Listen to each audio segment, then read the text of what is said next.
आवाज़ अवां नाज़रीन के अहम ख़बर का आगाह कंदा त लखी ग़ुलाम शाह भरिसां 10 व्हीलर हेठां नौजवान चीबाड़ जी फौत।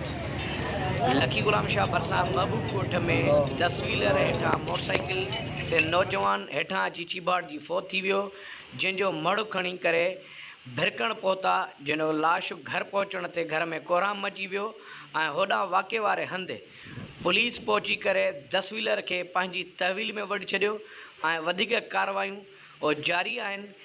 अवां नाज़रीन सां आम ख़बर आगाह कंदा हलूं त 10 व्हीलर जे हेठां नौजवान अची चीबाड़ जी फौत थी वियो आहे।